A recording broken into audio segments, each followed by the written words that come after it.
Welcome to Venezuela Insider, the only place for digital nomads, expats, entrepreneurs, investors, travelers, and related internationals.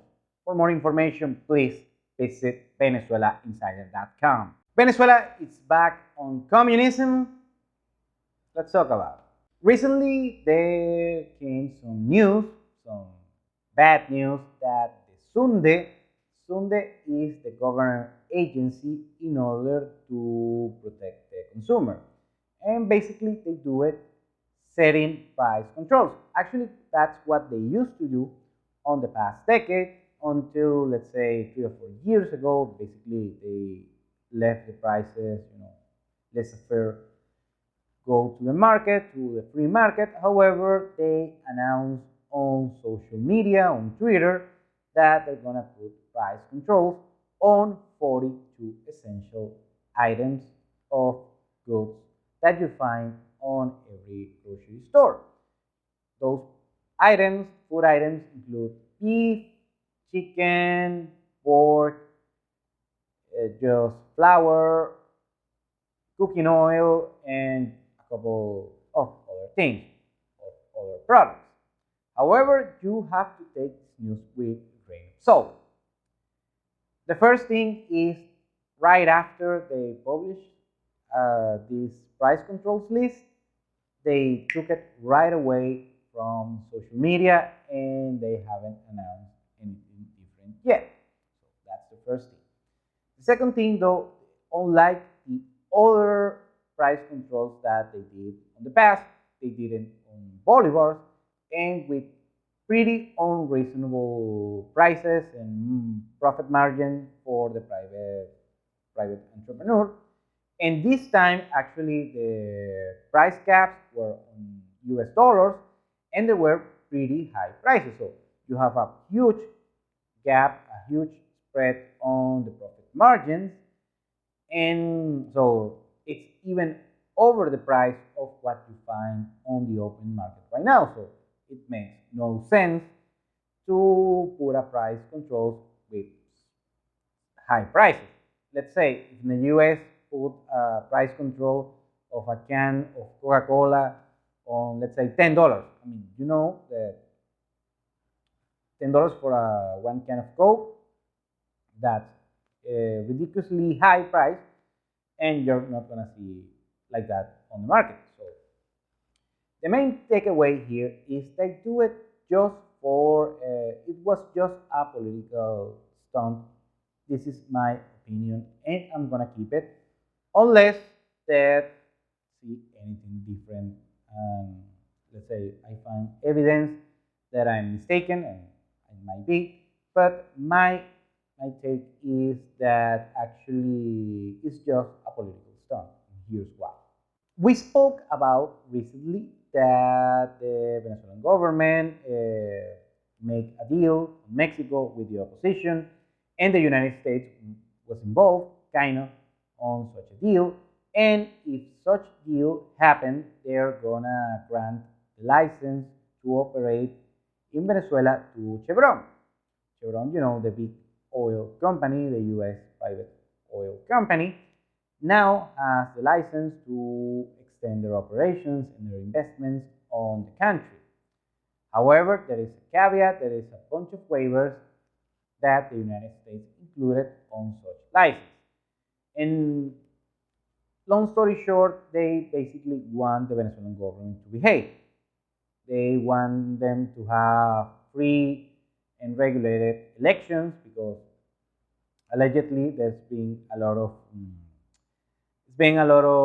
electoral fraud here in Venezuela. I'm gonna let you guys reach your own conclusions. And of course, they have to implement, stop they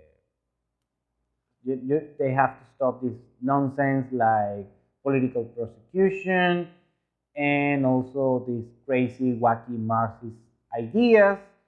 And also they have to control the population, meaning that no political and social turmoil that like we saw in the past decade. So basically, the Venezuelan government has to behave pretty well in order to be exonerated from these sanctions that were applied to Venezuelan officials on the past 5 to 10 years, when even Nicolas Maduro, the president, was sanctioned by the United States, and even he's treated, at some point he was treated like a prosecuted criminal. It's not the case at the moment, but still is on a sanctions regime, not only by the United States, but also other big important economies. So, in order those sanctions to be revoked, they have to behave well. And one of the major things that they shouldn't do is this wacky Marxism economic policies. And they know better. The thing is, there is two things. The first thing is on the Venezuelan Chavismo government power. You have the pragmatics, and actually most of the Chavismo has turned more pragmatic, especially on the economic side. They allowed the USD as a legal tender, de facto legal tender, not on the laws or anything, just de facto. They have reduced the fiscal deficit, the public spending, and of course, they're doing many bad things, like all the politicians. But that's another thing. The main takeaway here is that they have shifted to some right-wing libertarian things. I mean, they're not libertarian by any means, but you know what I mean. And also, they're talking about establishing some economic special zones.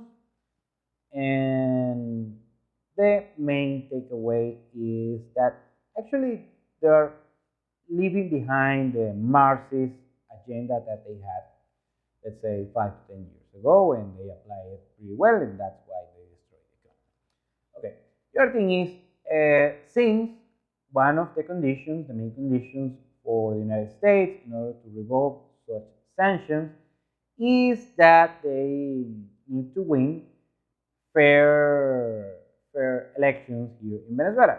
And the thing is, the government has popular support of around 15%.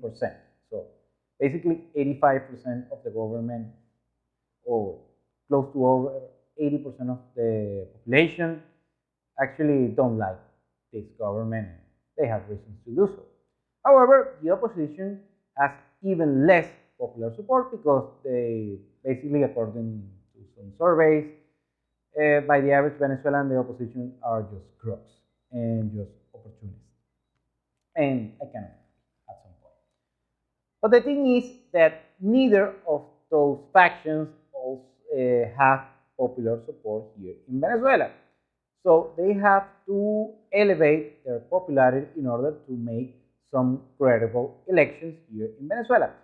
And sadly, most of the people who still support the government, they like this, left-wing communist, Marxist economic ideas of price control and anything. So they're trying to appeal to them with such policies, but by the same token, they don't want to scare or just piss off the small entrepreneurs, the foreign investors, or the people with just basic common sense that they know, Venezuelans know better, that price controls don't work and actually are detrimental to the economy. So what they're doing, just this political stunt, saying that we're going to take care of the people for these idiot people that like price controls.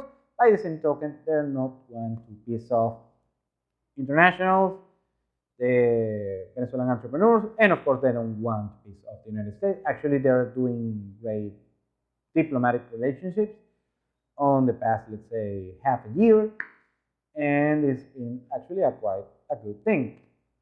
So take this price control announcement with a grain of salt. I don't think there will be fully implemented on the next years. Thanks for watching the whole video.